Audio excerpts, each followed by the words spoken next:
Good morning. Sorry, I'm a couple of minutes late. Happy Sunday. Happy Christmas week.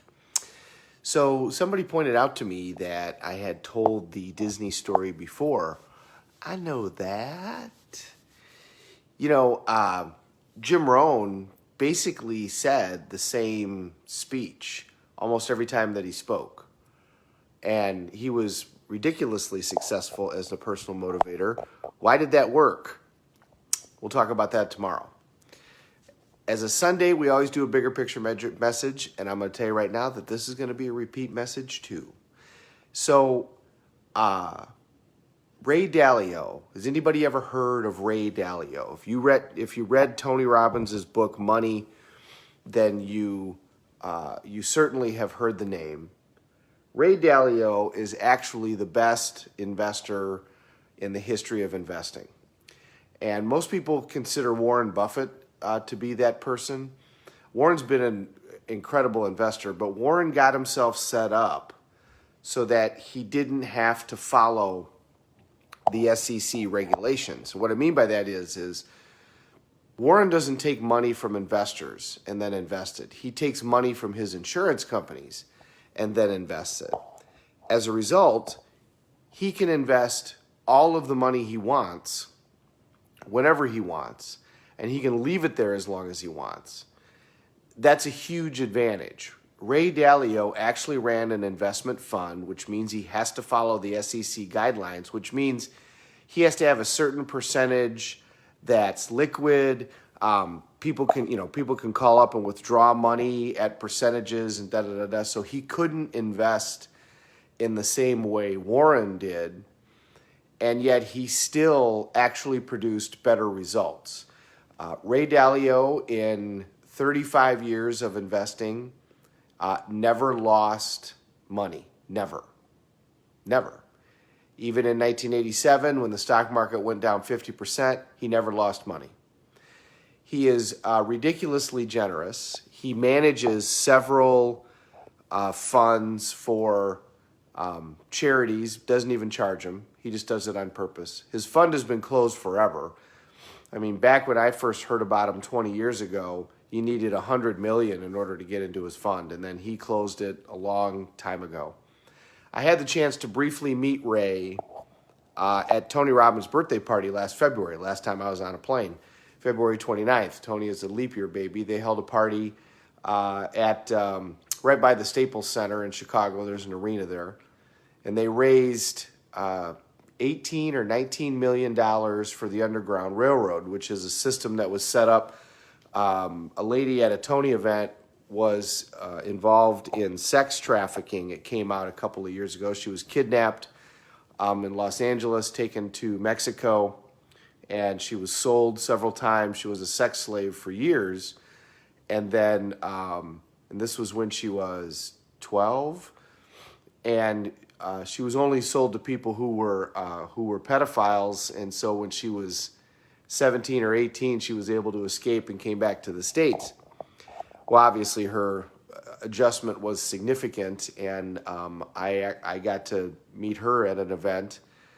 She ended up starting this group called Underground Railroad, and what it is it's retired Navy SEALs, Army Rangers, and they go into predominantly Mexico and grab the kids back after they're kidnapped. And so Tony, when they decided to do a 60th birthday party for him, he said, well, I want to do it something that's positive. So they raised money for this Underground Railroad. And I think in one night they raised like $19 million. Well, there was somebody that donated, I don't remember what the number was. It was $1 million or $3 million anonymously, and everybody knows that was Ray Dalio. That's the type of guy Ray is. He is incredibly humble. He is incredibly understated. He is very well-read and studies trends in society. That's how he's been able to invest the way that he does.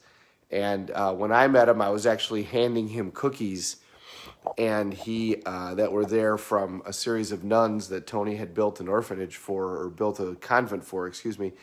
And Ray just kept, going on and on. Oh my God, I can't believe that you're bringing us this cookies. And I'm like, Mr. Dalio, it's my pleasure to bring you these cookies. And It's a pleasure to meet you. And then, of course, all he wanted to do was ask me about me. Who are you? What do you do? So Ray is in his 60s. I think he's in his 60s.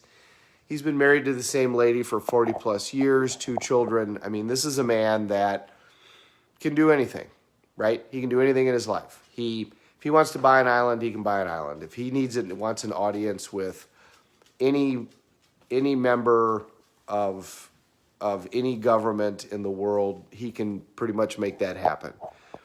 And he's generous, he's kind, he's humble, he's understated. And when Tony Robbins came and interviewed him, he told him his secret as to how he has invested in the way that he has all of these years. And if you read the book Money, Master the Game, or Study the Masters, whatever it is, it's there. Well, Friday night, his 42-year-old son was killed in a car wreck just outside of New York. He posted a brief thing on Twitter saying that had happened, and said he didn't know when we would hear from him on Twitter again. So my message is a message that I've told you guys many times. Remember what's important. Strive after your goals, grow, prosper. I heard somebody say, if you don't think money can buy you happiness, then you haven't given enough away. I thought that's a great line. But at the end of the day, certain things are important, and don't forget it and lose sight of them. It is so easy to get wrapped up in nonsense and forget what you have. It's so easy to get wrapped up in, these little things that at the end of the day don't matter. And especially if you get a phone call like that. I've had the honor of managing many families through losses, and I can tell you, people that bury a child, they're just never the same. And Christmas now for this man who's helped God knows how many people will always be a memory of the loss of his son. So as we head into the holiday season, some people have had really difficult years financially. Some people have had really good years financially. Everybody has had a really difficult year of being alone, of being isolated, of losing traditions. So it's a great year for us to remember what's really important. Family, friends, the people that you love. At the end of the day, that's it. It really is. And if 2020 teaches us anything, hopefully it's going to teach us to appreciate that. I know the day I get to walk into a stadium again, I'm going to appreciate that like nobody's business. The day I get to go to a movie with a group of people and listen to people laugh and listen to people applaud and listen to people respond to the movie. The day I get to go to an arena, the day I get to go to a comedy club, I'm going to appreciate those days. And the day that I get to have a family gathering again where we're all together and we don't have to worry about that being a thing, then I'm going to really appreciate that too. I hope you all have a great Sunday. I hope you all take a moment to remember those that are important in your life and tell them that they're important in your life. Have a good day, everybody. We're all in this together. Let's take care of each other.